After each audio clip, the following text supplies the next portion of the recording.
नमस्कार दोस्तों। तो चलिए एक और कहानी की शुरुआत करते हैं। एक ऐसे पिता की जिनके 12 बच्चे थे और एक बार पिता ने चारों बच्चों से कहा, बच्चों अब मैं तुम्हें रोटी नहीं खिला सकता। तो जानिए इस कहानी से कि उन बच्चों का क्या हुआ। एक बार की बात है, किसी गांव में अकाल पड़ा तो पिता ने बेटों से कहा, बच्चों मैं अब तुम्हें रोटी नहीं खिला सकता। तुम लोग अब बाहर जाओ, जहां मुझे पूरा विश्वास है कि तुम बजाय घर के वहाँ ज़्यादा खुश रहोगे। यह सुनकर उसके 11वें बड़े बेटे तो घर छोड़कर जाने के लिए तैयार हो गया, पर उसका 12वां बेटा जो सबसे छोटा था और लंगड़ा था रोने लगा। वह बोला, मुझ जैसा अपंग आदमी बाहर की दुनिया में निकलकर क्या कमाएगा पिताजी। पिता बोला, बेटा रो नहीं, तुम भी अपने भाइयों के साथ जाओ और जो ये लोग कमाएंगे उसी में से ये तुम्हें भी देंगे। तो उसके 12 बेटों ने आपस में एक दूसरे से वादा किया कि वे एक साथ रहेंगे और वे लोग वहाँ से चले गए। वे सारा दिन चलते रहे, फिर दूसरे दिन भी चलते रहे, पर छोटा वाला बेट हमेशा ही अपने लंगड़ेपन की वजह से उनसे सबसे पीछे रह जाता था। तीसरे दिन सबसे बड़े भाई ने कहा, हमारा यह सबसे छोटा भाई हमेशा ही पीछे रह जाता है। यह अब हमारे लिए एक परेशानी है। हम लोग आगे आगे चलकर इसे यहीं पीछे सड़क पर छोड़ देते हैं। यह इसके लिए भी अच्छा रहेगा, क्योंकि हो सकता है कि कभी कहीं से इसे कोई दयालु मिल जाए और इस पर दया करके अपने साथ ले जाए। यह सोचकर वे सब अपने छोटे भाई का इंतजार किए बिना ही आगे चल दिए। वे शहर पहुंचने तक रास्ते में जो भी मिला उसी से भीख मांगते चले गए।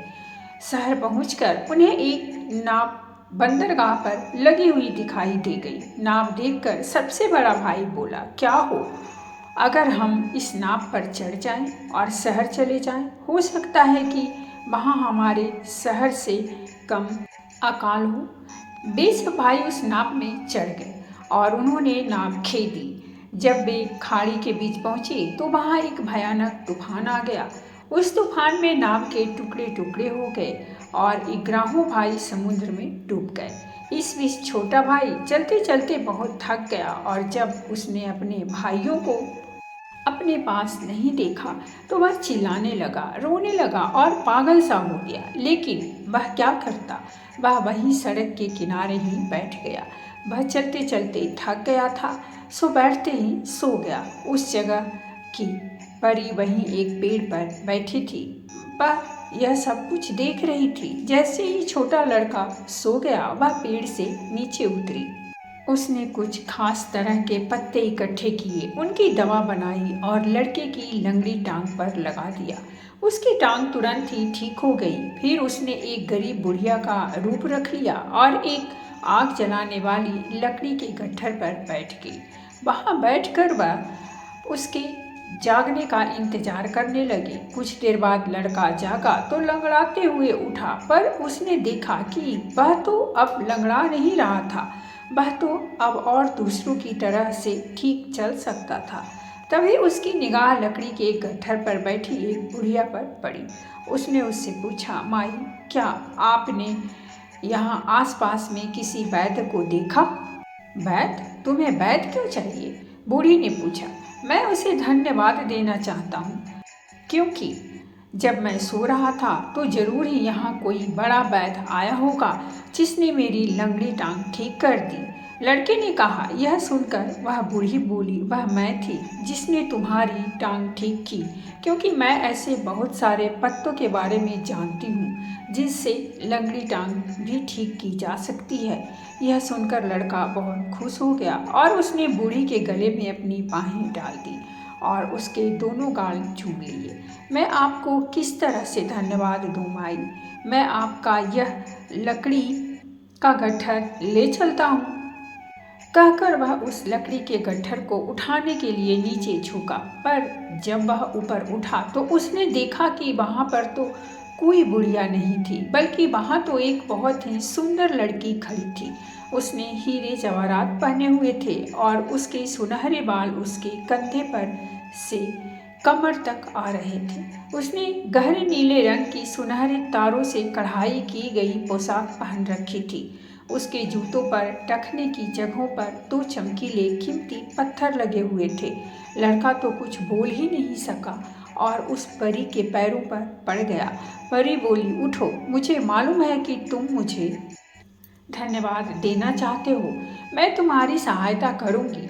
तुम कोई 100-200 इच्छाएं मुझे बताओ, मैं उन्हें तुरंत ही पूरा कर दूंगी। ध्यान रखना कि मैं झील की परियों की रानी हूँ। लड़के ने कुछ सोचा, फिर बोला, मुझे एक ऐसा थैला चाहिए जिसे मैं जब भी जिसके लिए भी कहूँ कि तू उसे खींच ले तो वह उसे खींच ले। तुम्हें ऐसा थैला मिल जाएगा। अब तुम अपनी दूसरी इच्छा बताओ। लड़का बोला, मुझे एक ऐसी डंडी चाहिए जो वही करे जो मैं उससे करने के लिए कहूँ। तुम्हें ऐसी डंडी भी मिल जाएगी। कहकर वह परी गायब हो गई और लड़के के पैरों के पास एक थैला और एक डंडी पड़े हुए थे। खुश होते हुए लड़के ने उस दोनों चीज़ों को जांचना चाहा। उसे उस समय भूख लगी थी, सो वह बोला, एक भुना हुआ शकरकंद मेरे थैले में। उसके यह कहते के साथ ही एक पूरा भुना हुआ शकरकंद उसके थैले में आ पड़ा। मिठाइयाँ भी और एक मिठाइयाँ आकर थैले में गिर पड़ी और एक बोतल शरबत भी। फिर एक बोतल शरबत भी उसके थैले में आकर गिर गई। इस तरह लड़के ने बहुत दिनों बाद पेट भरकर स्वादिष्ट खाना खाया। अगले दिन वह एक शहर आ गया जहाँ दूसरे शहरों के बहुत मजदूर जुआ खेलने वाले मिलने के लिए आए हुए थे। अब एक लड़के के पास तो कोई पैसा था नहीं, तो उसने कहा, 10,000 रुपये मेरे थैले में आ जाओ। और उसका थैला 10,000 रुपये के सिक्कों से भर गया। यह खबर तो सारे शहर में आग की तरह फैल गई कि हमारे शहर में जो दूसरे देश से एक बहुत ही अमीर राजकुमार आया है, उसके पास एक ऐसा थैला है जो पैसों से कभी खाली नहीं होता। उस समय शैतान खास करके उसी शहर में आया हुआ था। उसने एक बहुत सुंदर नौजवान का रूप रखा हुआ था और वह ताश के खेल में सबको हरा रहा था। और जब वे हार जाते थे और उनका पैसा खत्म हो जाता था तो वह उनकी आत्मा खरीद लेता था।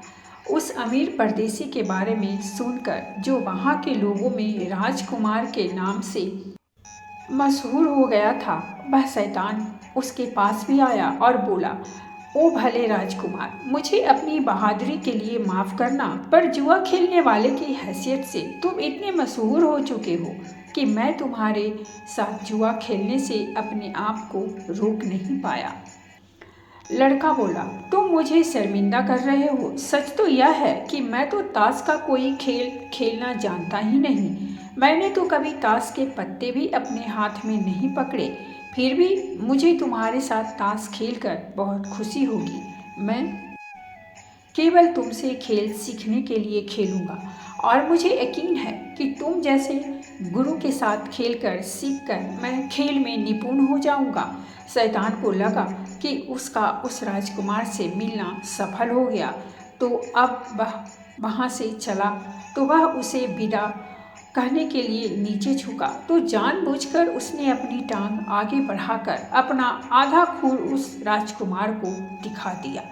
हे भगवान, लड़के ने अपने आप से कहा, यह तो शैतान खुद था जिसने मेरे पास आकर मुझे इज्जत दी।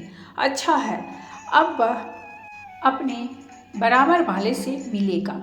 जब अकेला रह गया तो उसने थैले से बढ़िया खाना लाने के लिए कहा। अगले दिन वह जुआ खाने में पहुंचा तो देखा कि एक जगह पर बहुत सारे लोग बैठे हुए हैं। लड़का उनके बीच से उन्हें धक्का देता हुआ उस भीड़ के अंदर घुस गया। वहां जाकर उसने क्या देखा कि एक नौजवान नीचे पड़ा हुआ है और उसकी छाती से खून बह रहा है। एक आदमी बोला, यह आदमी जुआरी था। इस बेचारे ने जुए में अपना सारा पैसा खो दिया और फिर 1 मिनट पहले ही इसने अपने सीने में छुरा घोंप लिया। वहाँ बैठे सारे जुआरियों के चेहरे उतरे हुए थे, पर लड़के ने देखा कि उन सब दुखी लोगों के बीच में एक आदमी मुस्कुरा रहा था। वह आदमी वही शैतान था जो लड़के से मिलने आया था। शैतान बोला, जल्दी करो, इस बदकिस्मत आदमी को यहाँ से बाहर निकालो और खेल चालू रखो। कुछ लोग उस आदमी के शरीर को वहाँ से उठाकर शहर से दूर ले गए और दूसरे लोगों ने खेलने के लिए फिर से ताश के पत्ते उठा लिए। लड़का, जिसे ताश के पत्ते हाथ में पकड़ने तक नहीं आते थे, उस दिन अपना सब कुछ हार गया। दूसरे दिन उसे खेल का कुछ पता चला, पर फिर भी वह पहले दिन से ज़्यादा हार गया। पर तीसरे दिन वह खेल में निपुण हो गया। उस दिन तो वह इतना ज़्यादा हारा कि लोगों को लगा कि आज तो वह बर्बाद ही हो जाएगा। पर कोई भी नुकसान उसके लिए ज़्यादा नहीं थी और वह नुकसान उसे परेशान भी नहीं कर रही थी, क्योंकि उसके पास तो उसका थैला था जिसमें से वह चाहे जितना पैसा निकाल सकता था। पिछले 3 दिनों में वह इतना हार चुका था कि शैतान ने सोचा कि जरूर ही वह दुनिया का सबसे अमीर आदमी होगा। तभी तो वह इतना हारने के बाद भी उसके माथे पर शिकन तक नहीं है, पर वह भी इस बात पर तुला हुआ था कि वह उसे कंगाल बनाकर ही छोड़ेगा।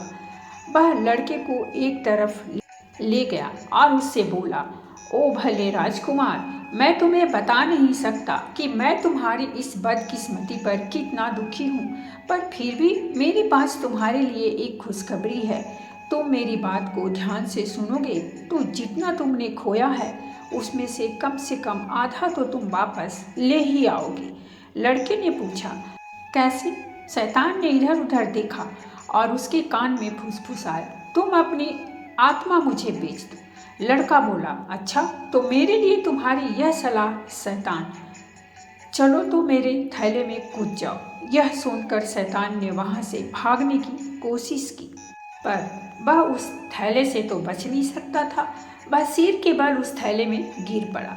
लड़के ने थैला बंद किया और अपनी डंडी से बोला, अब इसकी अच्छी तरह से पिटाई करो। बस उसकी डंडी ने शैतान की जोर जोर से पिटाई करनी शुरू कर दी। शैतान का शरीर मरोड़ खाने लगा। वह चिल्लाने लगा, लड़के को गालियां देने लगा, मुझे इस थैले में से निकालो, इस डंडी को रोको, तुम तो मुझे मार ही डालोगे। क्या सच में तुम यहीं मरोगे? बस वही तुम्हारे लिए सबसे बड़ा नुकसान होगा। और वह डंडी उसे पीटती रही। 3 घंटे की पिटाई के बाद लड़के ने कहा, आज के लिए तुम्हारे लिए बस इतना ही काफ़ी है। शैतान ने बड़ी कमज़ोर आवाज़ में पूछा, तुम यहाँ से आज़ाद करने की तुम क्या कीमत लोगे? तुम ध्यान से मेरी बात सुनो। अगर तुम अपनी आज़ादी चाहते हो तो तुम उन सब आत्माओं को छोड़ दो जिन्होंने तुम्हारी वजह से आत्महत्या की है। ठीक है, सौदा पक्का रहा, शैतान ने कहा, तब बाहर आ जाओ, पर साथ में यह भी याद रखना कि अगर तुमने कुछ भी गड़बड़ी की तो मैं तुम्हें किसी भी समय जब भी मैं चाहूँ फिर से पकड़ सकता हूँ। शैतान तो अपने वायदे से वापस जाने की हिम्मत ही नहीं कर सका। वह तुरंत ही जमीन के नीचे आकर गायब हो गया और तुरंत ही कुछ लोगों को लेकर बाहर आ गया।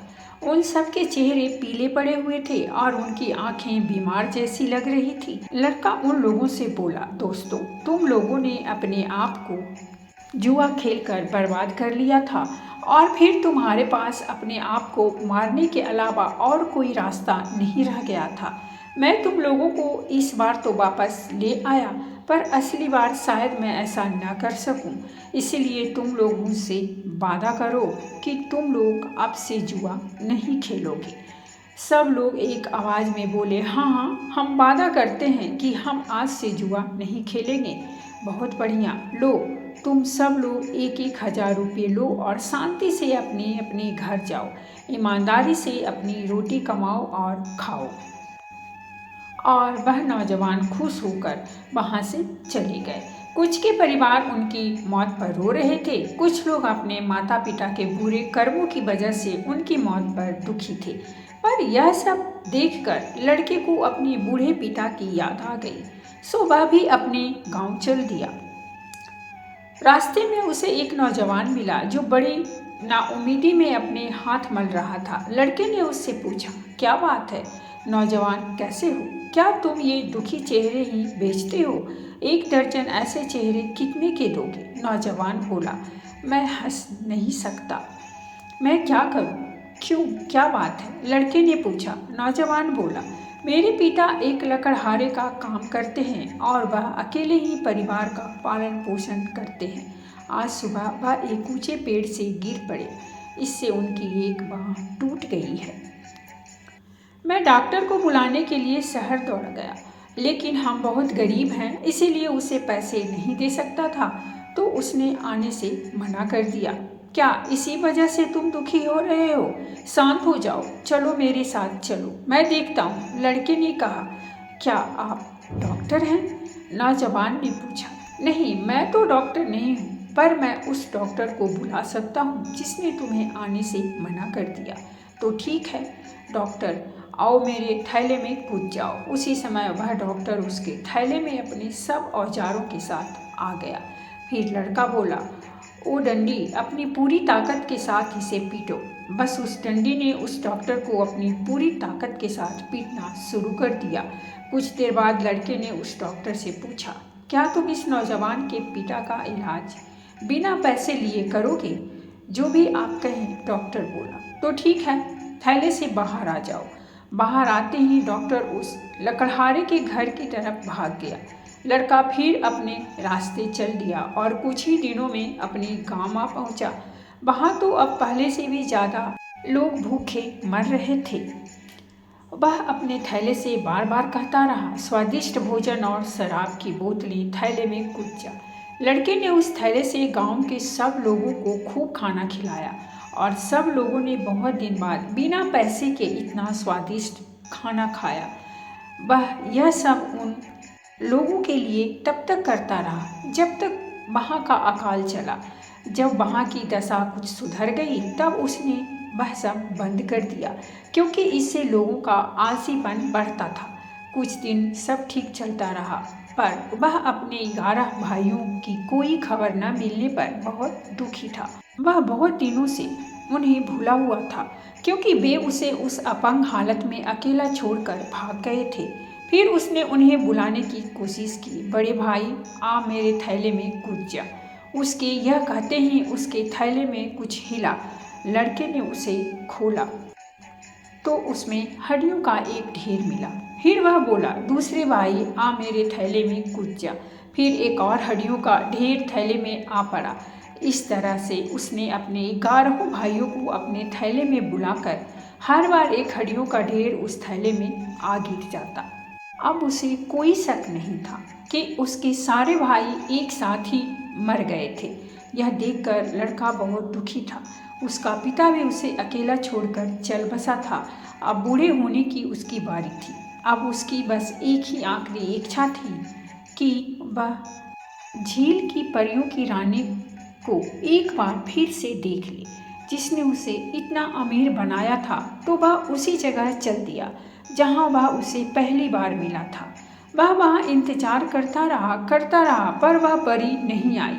वह बड़ी प्रार्थना भरी आवाज़ में बोला, कहाँ हो तुम, जो परियों की रानी? मेहरबानी करके तुम एक बार मेरे सामने और आ जाओ। मैं तुम्हें फिर से देखे बिना तो मर भी नहीं सकता।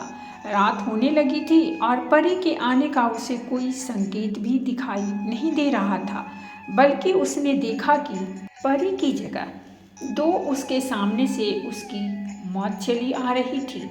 उसके एक हाथ में काला झंडा था और दूसरे हाथ में उसका हल जैसा पेड़ काटने वाला एक औजार था। वह बूढ़े के पास आई और बोली, ओ बूढ़े, क्या तुम अपनी जिंदगी से थक नहीं गए हो? क्या तुम पहाड़ों पर काफ़ी नहीं चढ़ लिए हो? क्या तुमने दुनिया के सारे काम काफ़ी नहीं कर लिए हैं? और क्या तुम अब मेरे साथ आने के लिए तैयार नहीं हो? बूढ़ा हुआ लड़के ने कहा, ओ मौत, भगवान तुम्हें बनाए रखे। तुम ठीक कहती हो। मैंने दुनिया में बहुत कुछ देख लिया, बल्कि हर चीज़ देख ली है। मैं सब चीज़ों से संतुष्ट हो गया हूँ, पर तुम्हारे साथ आने से पहले मैं किसी को विदा कहना चाहता हूँ। मेहरबानी करके मुझे एक दिन की मोहलत और दो। अगर तुम किसी नास्ते की तरह से मरना नहीं चाहते तो। तुम अपनी प्रतीक्षा कर लो और फिर जल्दी से मेरे पीछे पीछे आ जाओ। मेहरबानी करके सुबह तक, जब तक मुर्गा बोलता है, मुझे तब तक की मोहलत दे दो, बूढ़े ने कहा। मौत ने इनकार कर दिया। अच्छा तो 1 घंटे, बूढ़े ने विनती की। 1 मिनट भी ज़्यादा नहीं, मौत बोली। बूढ़ा बोला, क्योंकि तुम इतनी बेरहम हो तो जाओ, मेरे थैले में कूद जाओ। मौत डर के मारे कांप गई। उसकी सारी हड्डियां चरचरा उठी और वह बूढ़े के थैले में जाकर गिर पड़ी। उसी समय वह झील की परियों की रानी वहाँ प्रकट हो गई। वह अभी भी उतनी ही शानदार लग रही थी जितनी वह तब लग रही थी जब वह उसे पहली बार मिली थी। बूढ़ा बोला, मैं तुम्हारा बहुत कृतज्ञ हूँ, ओ परियों की रानी। फिर वह मौत से बोला, मेरा काम हो गया, अब तुम मेरे थैले में से बाहर निकल जाओ और मुझे ले चलो। परी बोली, तुमने कभी भी अपनी उन ताकतों का गलत इस्तेमाल नहीं किया जो मैंने तुम्हें दी थी। तुमने हमेशा ही अपने थैले और डंडे का बहुत अच्छा इस्तेमाल किया। अगर तुम मुझे अपनी कोई इच्छा बताओ तो इस समय मैं तुम्हारी वह इच्छा भी पूरी करूँगी। लड़का जो बहुत बूढ़ा हो चुका था वह बोला, नहीं, अब मेरी कोई इच्छा नहीं है। क्या तुम सरदार बनना चाहते हो? परी ने पूछा। बूढ़े ने कहा, नहीं। क्या तुम राजा बनना चाहते हो? परी ने पूछा। नहीं, मुझे कुछ नहीं चाहिए, बूढ़े ने फिर कहा। परी ने फिर पूछा, अब क्योंकि तुम बूढ़े हो गए हो, क्या तुमको तंदुरुस्ती और जवानी चाहिए? अब मैंने तुम्हें देख लिया है तो अब मैं शांति से मरने के लिए तैयार हूँ। बूढ़े ने कहा, अच्छा, अलविदा मेरे मित्रों, पर मरने से पहले यह थैला और यह डंडी जला दो। और यह कहकर परी गायब हो गई। बूढ़े ने एक बड़ी सी आग जलाई, कुछ देर के लिए अपने शरीर को गर्म किया और अपना थैला और डंडी उस आग में फेंक दिया ताकि उनका कोई गलत इस्तेमाल न कर सके। अब एक तक मौत एक झाड़ी के पीछे छिपी हुई खड़ी थी। सुबह हो गई थी। मुर्गे ने बांग लगाई, पर बूढ़ा उसकी आवाज़ नहीं सुन सका क्योंकि मौत ने उसे बहरा कर दिया था। मौत ने अपने औजार से बूढ़े को मारा और उसके मरे हुए शरीर को अपने साथ लेकर वहाँ से चली गई। तो दोस्तों, ये थी हमारी आज की कहानी। और अगर कहानी अच्छी लगी हो तो प्लीज़ हमारे चैनल को सब्सक्राइब करें, वीडियो को लाइक और शेयर जरूर करें। कहानी सुनने के लिए बहुत बहुत धन्यवाद। मिलते हैं हम एक नई कहानी के साथ।